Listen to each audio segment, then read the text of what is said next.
Welcome, searchers and seekers. We are in the book of Judges.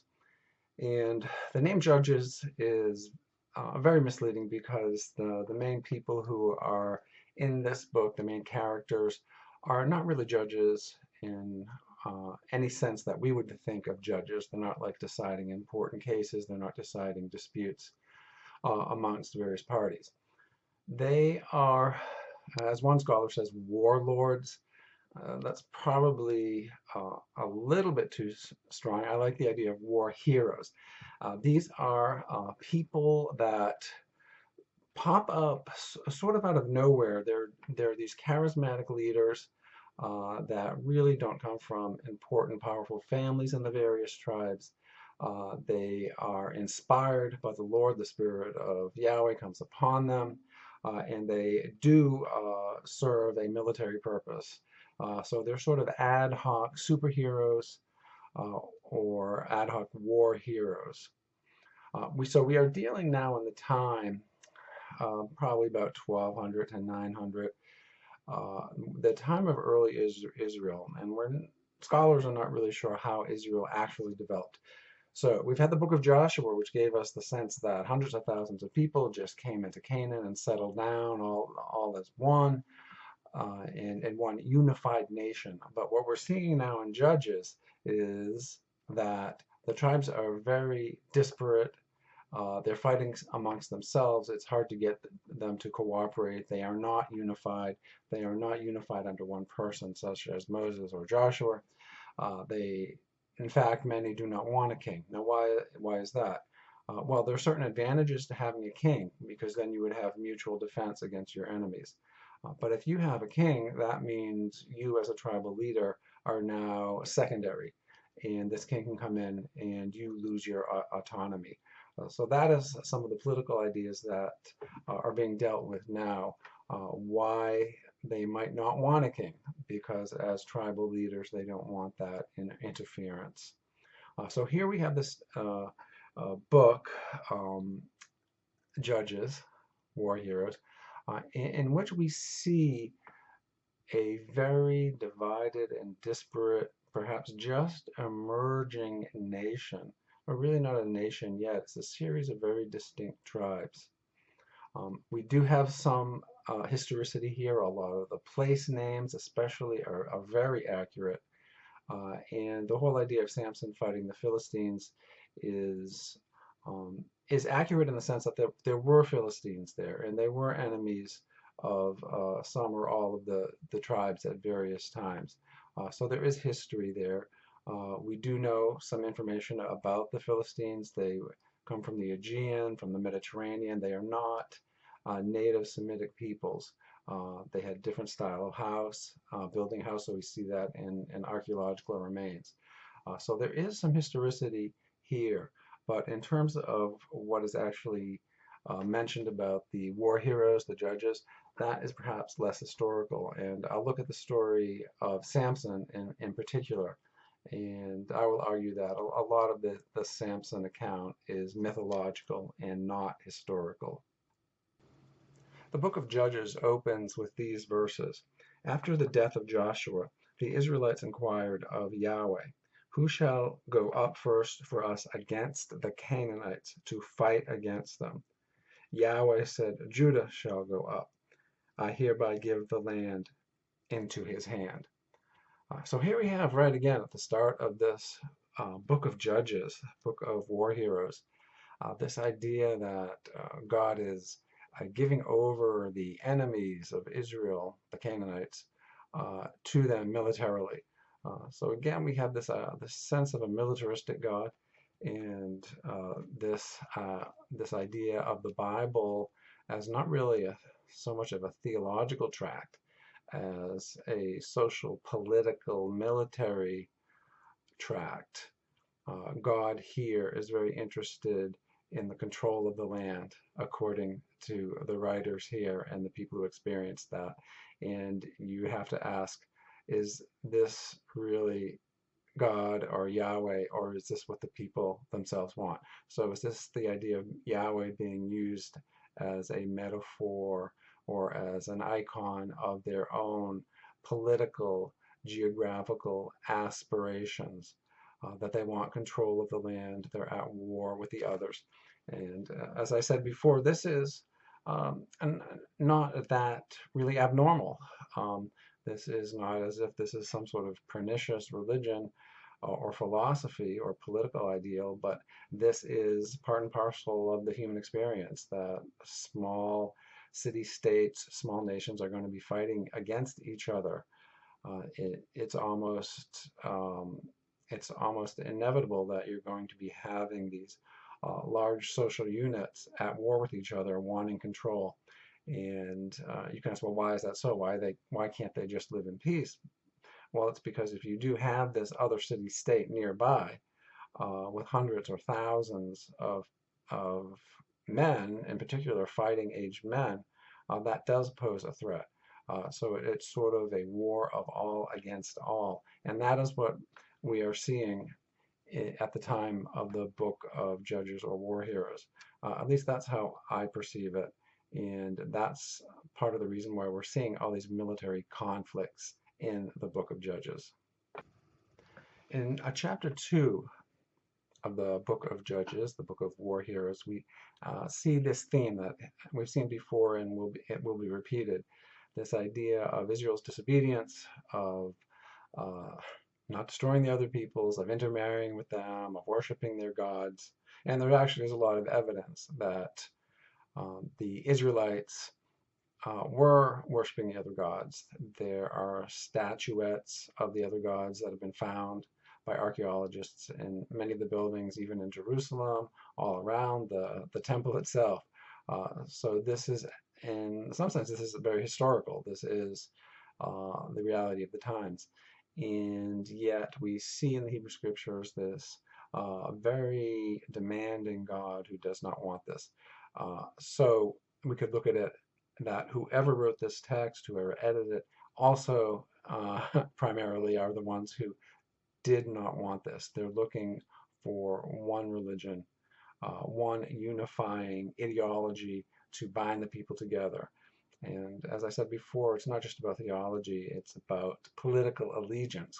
Because if you have other people worshiping other gods, then that tends to tear apart the society.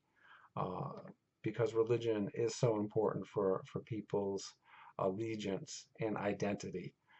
So some people are going to want a much more unified ideology, with no foreign gods being worshipped, because that takes away from the integrity and unity of the society.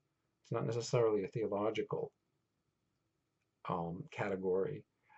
It's a sense of the sociology, the social structure, and the intensity of belief that binds that society together. And we see in chapter 2, now the angel of Yahweh went up from Gilgad to Bochim and said, I brought you up from Egypt and brought you into the land that I had promised to your ancestors. I said, I will never break my covenant with you.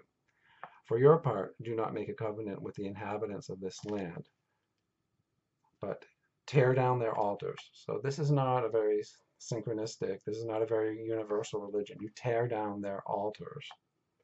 But you have not obeyed my command. See what you have done. So now I say, I will not drive them out before you, but they shall become your adversaries, to you, and your gods, their gods, shall be a snare to you. When the angel of Yahweh spoke these words to all the Israelites, the people lifted up their voices and wept. So they named the place Bochim. So sort of an etymology of the place name. So here we see that the people are going to be adversaries, and that their gods will be a snare to you. And this is not a very universal religion. There's no sense that these gods do not exist. It's just a matter of Yahweh is a jealous God, does not want the people worshiping other gods. They are not said not to exist. And it seems here that they appear to be real. There's no explicit indication that they don't exist. So that would be a form of henotheism, not really strict monotheism. In 2:11, we have some of these gods named. Then the Israelites did what was evil in the sight of the Lord and worshipped the Baals. Uh, so again, this idea that worshiping other gods is evil. And they abandoned Yahweh, the God of their ancestors, who had brought them out of the land of Egypt. They followed other gods from among the gods of the peoples who were all around them, and bowed down to them and provoked Yahweh to anger.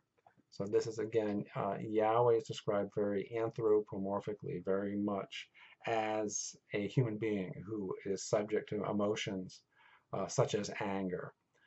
And I guess you could question this: why is the creator of the universe, so many galaxies, so many different peoples over the earth, so concerned with the religious practices of one group? And it is really not mentioned why worshiping Baal is so bad. They abandoned the Lord, Yahweh, and worshipped Baal and the Astartes. So the anger of the Lord was kindled against Israel. And so Baal actually was, this is historical, the text is bringing us accurate history that Baal was worshipped there. Baal was the Canaanite, one of the main Canaanite gods, the storm god, and Astarte was a fertility goddess, sometimes seen as the consort of Baal.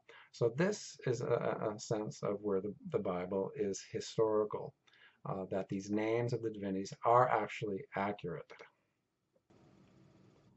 In 3:7, we will look at one of the stories of one of the judges or war heroes, Othniel.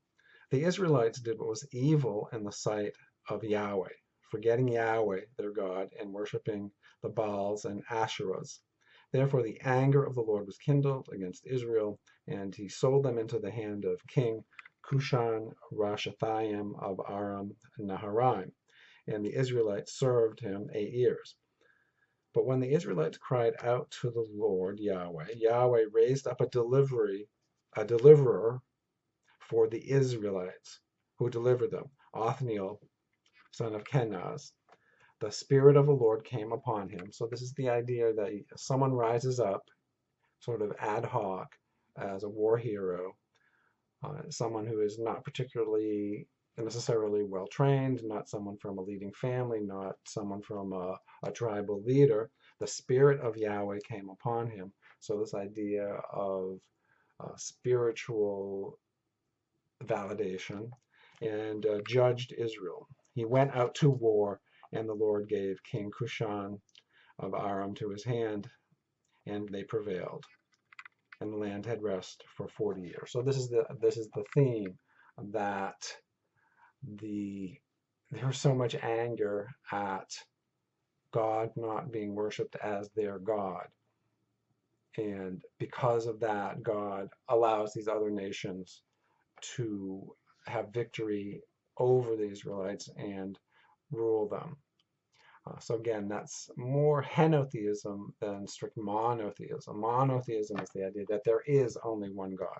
Henoism is the idea that there are many gods, but our tribe, our nation, only will worship this particular God. So it's really polytheistic, but with a focus on one God. And here we see this in the book of Judges.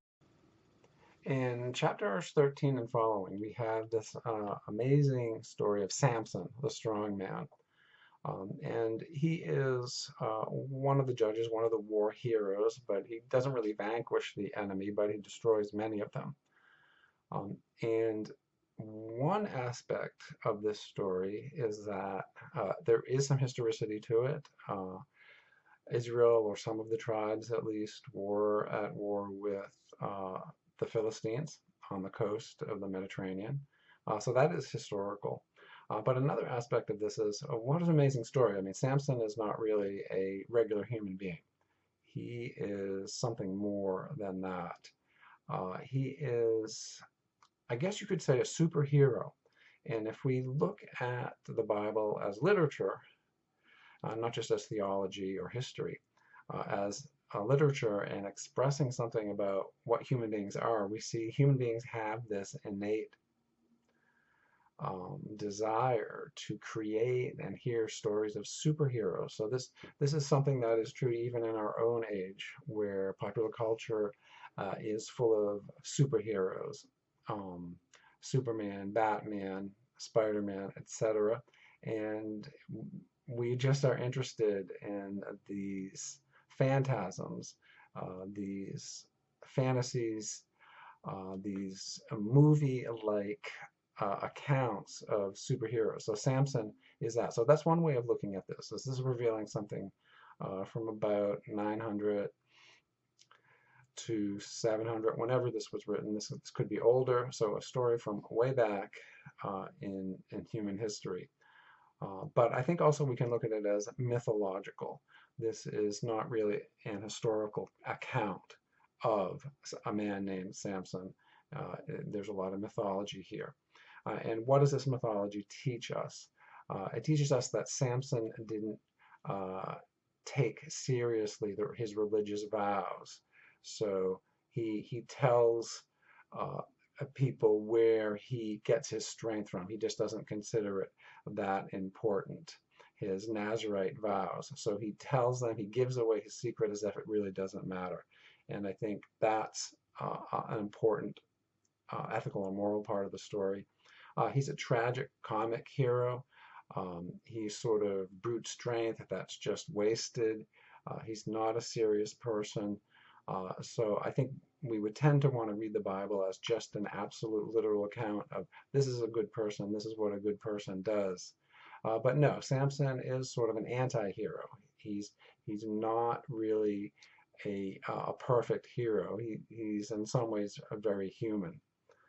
So it's a very interesting story to read, but I would not take it historically, but try to look for um, the mythological, the religious, the spiritual meanings behind it. Chapter 13 begins, the Israelites again did what was evil in the sight of the Lord.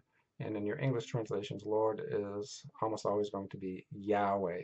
So the particular name for a particular God, Yahweh. Lord is really a terrible translation. There's a reason for that, that translation is used due to Jewish tradition much later on. But Lord should be Yahweh. And Yahweh gave them into the hands of the Philistines for 40 years. And 40 years, again, is a biblical time period for a long time. 40 years is just sort of a generic, not a historic figure.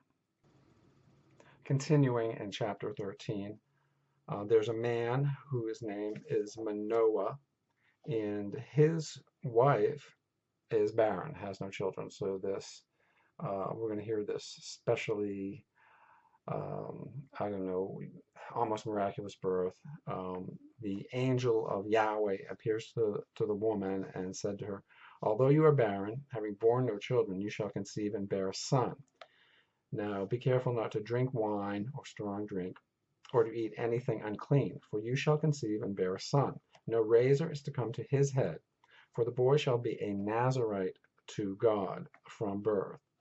It is he who shall begin to deliver Israel from the hand of the Philistines. And so the woman tells her husband. So here we have this sense that he's a Nazarite, someone who doesn't shave his head and does not drink alcohol, and even she should not, because he is going to be a Nazarite. So again, we have something like almost a miracle story of a special birth, which we see in many different religious traditions. And we also see the sense of an angel.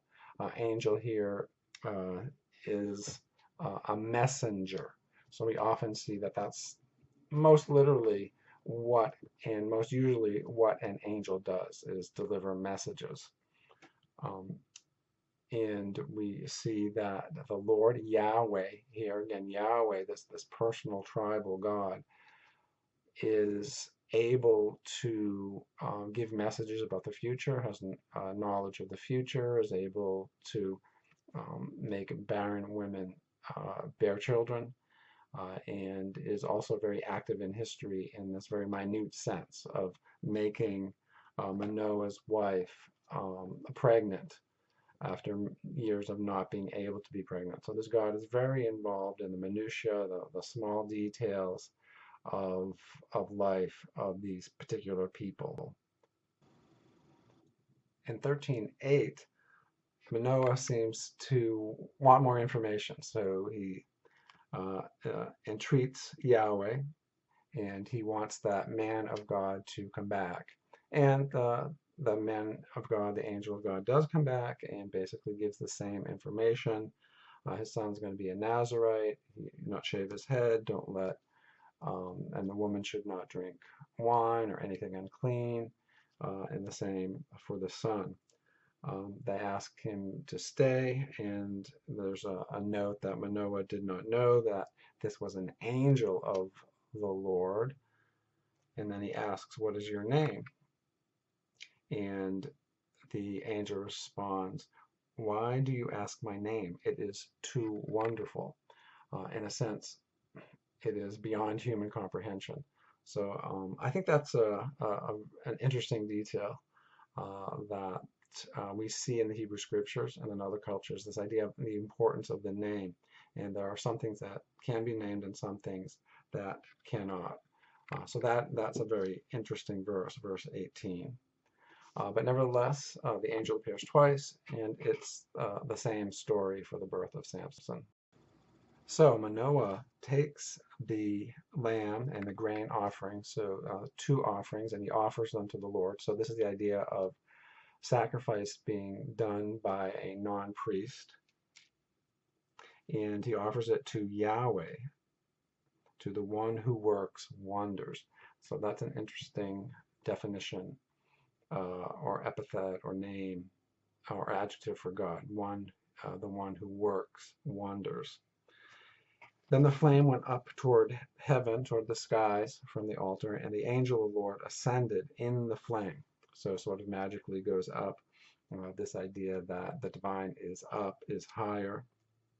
And they looked on and they fell on their faces to the ground. So in a sense, the awe of this religious experience. Manoah realizes that this was an angel of the Lord, not just a man. So there was some confusion about that. And Manoah says to his wife, "We shall surely die, for we have seen God." But they didn't really see God per se. They saw the angel of the God. Maybe he thinks he's God, because that happened in many of these writings, that the angel of God sort of is God, sort of magically, or it's sort of unclear. It sort of becomes the angel becomes God. So anyway, Manoah is very afraid, and it's this idea that if you see God, you shall die.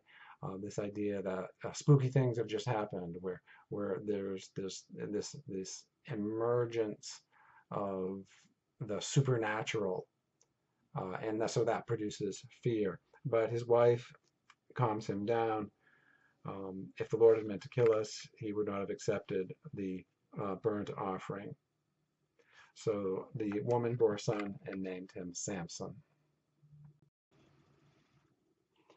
So Samson goes down to Timnah, and he sees a Philistine woman. Then he comes up, says to his father and mother, repeating it, "I saw a Philistine woman named at Timnah. Now please get her for me as my wife." But his father and mother say, "Is there not a woman among your kin or among all our people that you must go to take a wife from the uncircumcised Philistines?" But Samson said, "I want her because she pleases me." And yet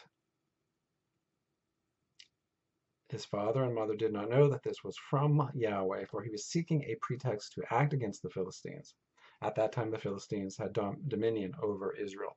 I don't think that's completely historically accurate. The Philistines may have had dominion over some of the surrounding areas, but not over the whole area of Israel. And this is, again, this theme that you should not marry outside of your tribe or your group or collection of tribes.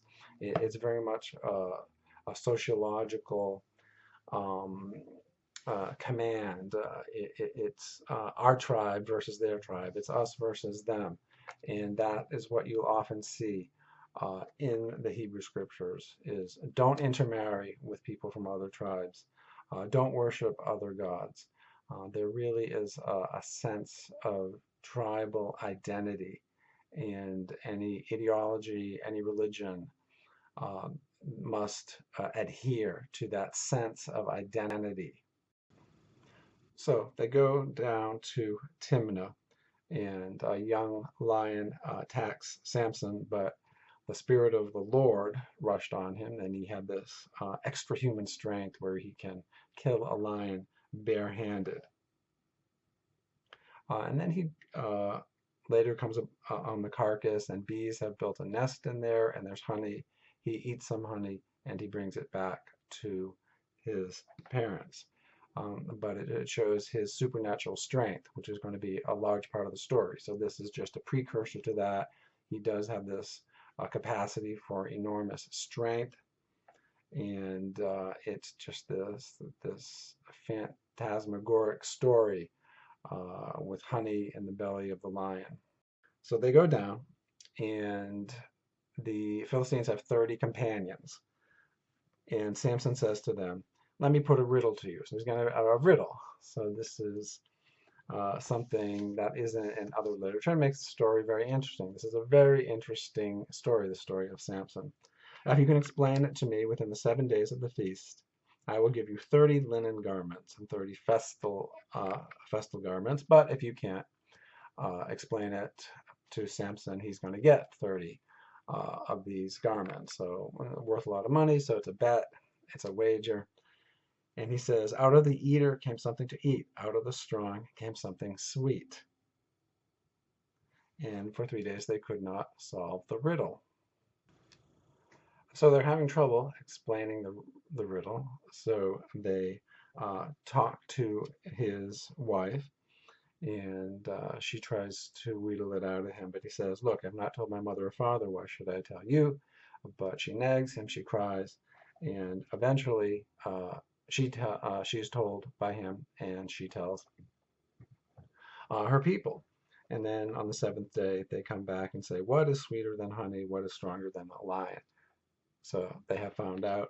And he said, if you had not plowed with my cows, or if you had not used my own wife, you would not have figured it out. Then the Spirit of the Lord rushed on him. So again, this idea of the Spirit of God can somehow infiltrate and empower or change the mind of people. And he went to Ashkelon, and he killed 30 men of the town, took their spoil, and gave their festal garments to the ones who had explained the riddle. So instead of buying or making these garments, he just kills 30 other people, and they're Philistines, so I guess that's justified in the eyes of the text, but this really raises ethical issues.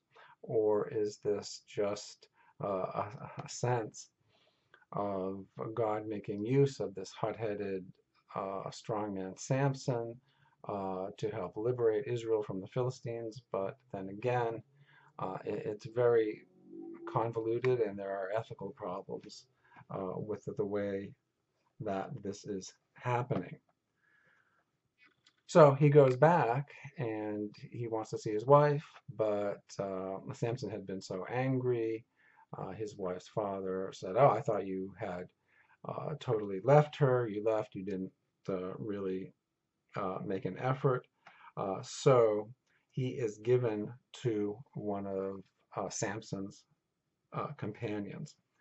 And then, so in more angry, he takes 300 foxes and took torches and put a torch between a pair of tails, and he goes and he sets fire to the grain of the Philistines. The Philistines ask who has done this. They find out it was Samson because of what his father-in-law had done, and because of that, they kill her and her father. That angers him again, and he slaughters a great number of them. and then he stays in a cleft in the rock at Etam. Now 3,000 men of Judah, so Israelites, people on Samson's side, are forced to capture him. The Philistines want him. They don't want to battle right now, so Samson agrees. He says, I'll let you bind me and hand me over to the Philistines. So that goes according to plan, and they bring him to the Philistines. And the Spirit of the Lord, Spirit of Yahweh, again rushes on him, and the ropes he just breaks off, and he found the fresh jawbone of a donkey. And that's perhaps a strange detail, but a jawbone of a donkey with flint in it could be used as a scythe to harvest grains. So perhaps that was a common tool, and that could be used as a weapon. And it says, Samson says, with a jawbone of a donkey, etc., I've slain 1,000 men. But the word thousand is perhaps not literal. It could also mean, that Hebrew word could also mean a unit, a platoon, a brigade of men from a particular tribe or clan. So it doesn't literally mean 1,000. He has killed the quote 1,000 men, and now he calls out, Samson does, to Yahweh, saying, you've granted this great victory, but he's dying of thirst. And he says, am I now to die of thirst and fall into the hands of the uncircumcised? So this insult to the Philistines. So God split open the hollow place that it is at Lehi, and water came from it. And when he drank, his spirit returned. And why is it? Why is this detail here? There's a place called En-Hakkore, which is there at Lehi to this day. And so it's sort of an etymology, the spring of he who called, En-Hakkore. That could be a folk etymology, it could not be real, but often we see in the Hebrew scriptures this tendency to try to have an etymology for these place names. And then he judges Israel for 20 years. Although it appears that Israel was not really a united entity at this time. As we're seeing in the book of Judges, that the various tribes do not work together. And so they were not unified under one political unit. So to say that he judged Israel, it's not accurate to think of that as if he were a king over all of the tribes. In chapter 16, we have a continuation of the story. And amazingly, the text goes, once Samson went to Gaza, called Gaza. So this is again a sense of the historical accuracy with place names. And he saw a prostitute and went to her. So that's an amazing detail in this story. And what is the meaning of this? This has happened before. Is this just common experience of the time? Nothing big, nothing to worry about. What about the ethics of that? Or is this sort of an insight into the character or the lack of character of Samson? So he's going to be captured when he wakes up from the prostitute, but he gets up early, and the city gates are the strongest part of the wall, but Samson's so strong he just lifts up the gates and carries them out. Again, this superhero idea, this comic book hero in the Bible. In any case, later on, he goes to another city and finds a woman named Delilah. So we have heard that before, Samson and Delilah. And he falls in love with her. And the Philistines come to her and ask her, coax him and find out his strength. And then if she does find it out, that she will get 1,100 pieces of silver. So she will get a lot of reward for betraying Samson. So they want him to be bound up. So how do you bind him up? And she begs Samson, and he tells her, if they bind me with 7 fresh bowstrings that are not dried out, then I shall become weak and like anyone else. That doesn't work. So he doesn't tell her the truth, and he goes through this 3 times with her.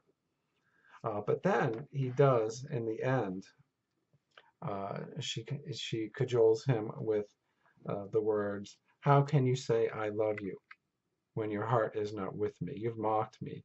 Tell me the truth." And so he does. A razor has never come upon my head, for I have been a Nazarite to God, to Elohim, from my mother's womb. If my head were shaved, then my strength would leave me. I would become weak and be like anyone else. Uh, so here, Samson, he's being weak. He is giving away his secret, in part maybe because he doesn't really respect the secret. He's saying, "Oh, this is just another superstition, like one of the other superstitions I gave you." So he's not taking this spiritual reality seriously. Perhaps he's also thinking that he gets his strength just from himself. So there's a sense of arrogance here, that it's all his strength. It's not a result of God's intervening and giving him strength. And that's what we've seen in the text, that whenever he does one of these amazing things, he has the Spirit of the Lord upon him. So this works. She pestered him all this time, and he thinks he's going to be able to fight them off, but he can't. He's lost his strength. God is not with him. They gouge out his eyes, and they bring him to the city of Gaza. He is bound with bronze shackles, and he is set to grind grain in the prison. So he's walking around this mill day and night, grinding grain as a slave.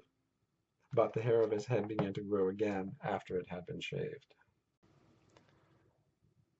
There are many people in the building. They are offering a sacrifice and celebrating uh, for their god Dagon. And Dagon is actually the father of Baal. He's a Canaanite god. And so that this is accurate. There is accurate information here about the religion. So they take Samson out and they're displaying him, making him entertain them in the sense of just laughing at him. Samson's hair grown back, he's getting his strength. He calls upon the Lord, calls upon Yahweh, God. Yahweh gives him strength. The 2 pillars, he pushes them apart, and the entire building comes crashing down. Many are killed, more than in his entire lifetime.